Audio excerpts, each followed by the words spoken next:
Um, Today I'm going to talk about something a little bit more serious. I want to talk about when dreams die, and my experience with seborrheic dermatitis. You see, when I was a kid, I really enjoyed acting a lot. I really was good at mimicking the movements of others, certainly when it came to like dance or, imitating others. I was good at impressions when I was doing impressions of characters, and I mean like as a little kid on the playground. I think that's probably a sign of intelligence when you can mimic someone else, particularly in movements with the body. I'm not saying that if you weren't good at mimicking others, you're unintelligent. But I knew that I was really good at drama or acting stuff because when I was finally able to get into a drama class in grade 8, I enjoyed the heck out of it. And unlike a lot of students, I was always able to remember where stage front is and have an understanding of stage front and never get that lost in my head where I'm supposed to face and how loud I'm supposed to speak to have others hear me. So it seemed like I had a lot of understanding that others didn't, and I was great at improv. Me and some of the other students in grade 8 just really got along. Those who were good at improv, we had a wicked friendship when we would play doing improv. In fact, around this time, there was a station called YTV, it's still around. It's a nationalized youth channel in Canada, sort of. And they actually started sending out sort of this call for young child actors to audition for different programs that they may have been planning to do. And of course, my drama teacher had that and told the class about it. But it wasn't just that. She actually pulled me aside after the rest of the class left, and she told me that I should really think about going. She said, don't worry, I know it's just for kids, it seems like a silly thing, but it could really start your career in an important way. Now, I wasn't worried about it being for kids or anything. I watched YTV. Sure, it would be great to be on the television, and of course I fantasized about it, even being characters in cartoon shows. I thought of myself being in those things. But for some reason thinking that, I would have to travel downtown to do this audition or whatever, is just not something I really was into doing, so I kind of didn't take it seriously. And that was a major, major mistake of mine. I wonder where my life could have been if I went for that audition, maybe got a place, or even just took acting seriously. But eventually I did pursue what I wanted to in academia. I graduated. Things went from one thing to another. I did have a job, but eventually I was like, okay, you know what? I'm gonna go do what I enjoy. And I enjoyed acting. That's what I want to do. I don't want to do a job that I'm not having enjoyment out of doing. If I wasn't able to directly get into and continue to being a professor of the academia that I liked, I wanted to do a job that I really wanted to have fun with, and that was acting. So I said, okay, this is what I'm gonna do. I'm gonna become an actor. Something happened. I got seborrheic dermatitis, a skin disease. And in getting this skin disease, I was like, oh no, it really hampered my thoughts about myself. You see, I always thought that I wouldn't be accepted by actors because I thought of them as kind of models too. So I kept thinking that I wasn't good looking enough, in part because of my ethnicity. It's a horrible thing about what I went through in middle school that really taught me that I couldn't be one of the cool kids because of it. And it's a horribly wrong message that I was taught through the implicit, subtle racism about how others were treating me because of my ethnicity, which was absolutely wrong. Now, by the end of high school, of course, I got over that completely because I knew I could make my own thing and be my own champion, and I was hella cool. I actually managed to be one of the nominee prom king, not the prom king himself, but I had lots of friends and I had a good social circle, and I had girls of many different ethnicities appreciative of my aesthetic looks. So I knew I was to some sufficiently handsome to be able to do this thing, even if I wasn't tall enough to be the standard of model height. Still, for actors, there's more leeway with that, so I thought, okay, I'm okay. I was generally average height. I don't think that was enough to be a model, but I could still be an actor if I really wanted to. So I'm like, let's do it. I'm gonna go ahead and try. I got seborrheic dermatitis though, and it made my skin look terrible. It made it real patchy and red, and it made it really itchy. And I have insomnia, actually diagnosed insomnia. I had to take prescription medical pills to go to sleep. Anything subtly can really prevent me from sleeping properly. And having your skin feel funny, like you want to itch it, or something's kind of wiggling like a little wiggly worm underneath your skin, is really upsetting and really disturbing when you're trying to fall asleep. So I had to like put pressure on my face. Either I gotta put a pillow or a tissue or something, or layer it up with moisturizer to feel pressure on my face so that it wouldn't bother me, the feeling, and I'd be able to go to sleep. And I tried to tell the doctor about it, and the doctor did give me a kind of cream to put on, a steroid cream. I thought that the steroid cream might work well, but it kind of didn't. It would just end up being the thing that I put on to make myself feel like I have something on my face. So I did all the research I possibly could, but because of this feeling, I felt like, oh, I couldn't be an actor anymore. I couldn't go and do the tryouts if my skin is messed up.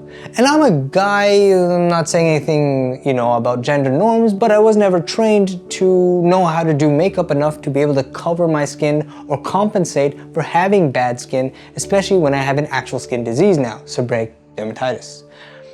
So without it, I thought I could just wait until it got better, because the doctor said it should go away within 6 months or whatever. 2 months to 6 months, it normally goes away. But it was a year, and in a year's time it didn't go away. And I went back to the doctor. I'm like, doctor, can't you find a way we can laser my skin off, or literally wanted to cut a layer of my skin off to make myself feel better. But he's like, there's nothing like that. Nobody's gonna laser your face for seborrheic dermatitis. My dream kind of died. I'm like, it's not something I could do. But it didn't just die, something else got worse. I got kind of depressed from it, because I got another job then, and I ended up working sort of in a bank and whatever. But in that, my skin was still terribly bad. I mean, I had to put layers of Vaseline on then even in the day to prevent myself from feeling like I'm going to have a rosacea problem and get really itchy with my seborrheic dermatitis. It was a skin disease, really a skin condition. It's immuno disease, something like that. So I went around with Vaseline on my face, and it makes me look very terrible. Like, it makes people wonder, what's wrong with this guy? Maybe he's, not all there. What's up with his face? Either if you put a little amount, you look like you're sweating bullets, or you put a lot and you look crazy. And for somebody like me who was then sensitive about how I was being perceived, because I needed to do it in order to compensate for the insecurity I felt due to the way I was being treated due to my ethnicity in middle school, and me always having to be loud and trying to look my best or whatever to put myself out there so that I can compensate and still be appreciated for my aesthetics or for my personality or for who I am because of that terrible past. Then being treated as if something's wrong with me because of something on my face was really disheartening. Putting Vaseline on my face, whatever's horrible. Having to put even the medication on midway when I'm having a problem with the steroid cream was horrible. And I remember going to work then, back office bank job, which I'm great, I'm in a clean environment and that's what I wanted to do, but even that was horrible when you have seborrheic dermatitis. I remember standing in the washroom desperately trying to pull out a mirror, which I never carried mirrors because I wasn't trained to do that, I didn't have makeup. Trying to bring a mirror and put on this medication on my cheeks and accidentally dropping the mirror on the ground, and the mirror just shatters on the floor, and I'm just like, and it's winter time too, and I'm feeling terrible, my pants, everything. I felt poor, and I felt just disturbed. I just felt like my life is crap. I'm not the actor I want to be. I'm not the person I want to be, and I really blamed a lot of it on that skin. Now, eventually I got out of that place, and my skin condition was still bothersome to me. It didn't go away after a year, like I said, but it did get a little bit better. A lot of the advice I seen online, people saying, oh, you gotta buy this cream, you gotta do this thing, you gotta do this thing. I knew that seborrheic dermatitis eventually leaves, or at least gets a little bit better. And you gotta believe in that, even though it's longer than normal. The doctor told me 3 to 6 months or something it could go, but it went years. And to this day, I still know I still do have it. It's still there. I have a skin condition. But it does get better. And I think a lot of these people telling you to buy this Cruel cream and buy this thing and use this thing, they're saying that because they spent their time while being affected with it, trying different stuff. And when it went away naturally after some time, they just stuck with the thing that they were trying at the time, like, oh, that's the solution. It's not the solution, it just went away. It's just something that your body has to figure out. So that's what helped me. Thinking that this is my skin, this is a condition of my skin now being allergic to something in itself and trying to attack it and dealing with it, I had to teach my body to sort of fix itself immunely, like use myself to fix itself. It was a psychological thing for me, but it was important that I realized I'm not gonna keep washing my face. I was gonna be like, no, let it deal with it. Let it deal with this thing. Let it deal with going whatever it's doing. And even though it seems like when it gets bad, it almost seems like it's scarring. And I felt like I was gonna get these scars on my face permanently. I'm like, just let it do it because I'm so freaking frustrated. So I let it do it. I let it do it. My skin got really oily because my body was producing oil, and that happens naturally. But eventually, it did get better. The natural oils from my body that was producing it seemed to be somehow compensating or producing something that would help me feel better. The redness would go away if I just stopped touching it. Stop touching it, stop interacting with it, stop whatever. Even though it must be dirty with oils and whatever, I don't know, pimples or not, it was better than having seborrheic dermatitis. So I would just let the oil come. And the oiliness on my skin would help it go away, and I'd have to not clean that oil, because as soon as I wipe that oil off, as soon as I start touching my face again and removing these natural oils that are produced from my own body onto my skin, seborrheic dermatitis would come back, and it would be freaking terrible. So that's what I do. I stopped messing around with all sorts of this stuff, trying to clean my face, this and that. I let my body do its own thing, and I don't mess around with it. Eventually, because I did that, my body was able to feel less of the symptoms. I was able to deal with it in more natural ways. Yeah, put a piece of tissue on my cheek sometimes, even to this day, at night, if I feel like it's acting funny, I would just put something there, put the pillow there, put whatever, so that I can go to sleep, because sleep is super important. As I told you, I'm an insomniac, it's really important. Me getting over it though, when it comes to my dream, eventually, because I was able to come to terms with what I have to do for seborrheic dermatitis, which is now to this day what I do is basically shower every day, wash my face with baby soap, nothing bad, just baby soap, something just baby soap just to clean it, nothing that's gonna strip too much, very, very softly, and let the shower water wash my face so I'm not rubbing it too much.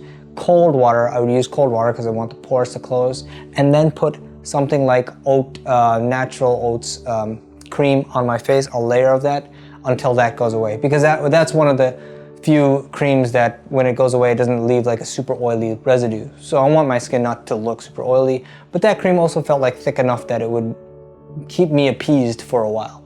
So that's what I do now. Every day, shower, use the baby shampoo, says it's not really harsh, and then let the shower water do it and just be light, don't touch too much, and just use natural oats moisturizer on my face after that. And I'm okay. Still, the feeling is still there at night sometimes. Sometimes I do have worse days than others, but whatever. I was able to deal with it. Anyway, I thought my dream could come back. Talked to my older cousin and he was like, if you have a dream, you gotta do it. And he's really mature, really inspiring, made me feel like, you know what, no matter what, I should do it. So I was like, I'm gonna do it. I'm gonna be an actor. I don't care. They'll figure out a way to put makeup on my face if I'm great, and I believe myself, and I would rather stand in the background and be a background actor than I would working in the back office of a bank or doing a security job or doing something else that I just didn't have any passion for, because I want to do something that's like acting or creative or something. So I would rather do that. And then what happened? I got bit by a dog on my face that left my nose scarred here and right here in the middle. I had to get stitches and I looked terrible. Any feeling of confidence that I got back in myself and how I look of my face completely destroyed in one day, in one moment. And I wasn't messing around with the dog, but the dog may have been aggravated because it was in the hot sunlight, not in shade. So that dog bit me and I had this horrible face. I'm gonna show up some pictures. This is what I went through for a while. And even to this day, I have this scar on my nose that reminds me that my face isn't even as perfect as it could have been. Forget seborrheic dermatitis. And thinking back on seborrheic dermatitis, then when I'm in that situation, I'm like, it's done. It's done. Whatever confidence I got back from being seborrheic dermatitis, I can still be an actor. People can still appreciate me aesthetically, you know, for my face. I can still be on camera. Gone. Gone. Just no. You're now scarred on your face for life. And I searched up whatever I can to remove scars, and people are like, it's just not gonna happen. It just takes massive amount of time, in which case I'm gonna lose my youth at this time in my life, which I want to spend acting or whatever, or enjoying life. I'm not gonna have it.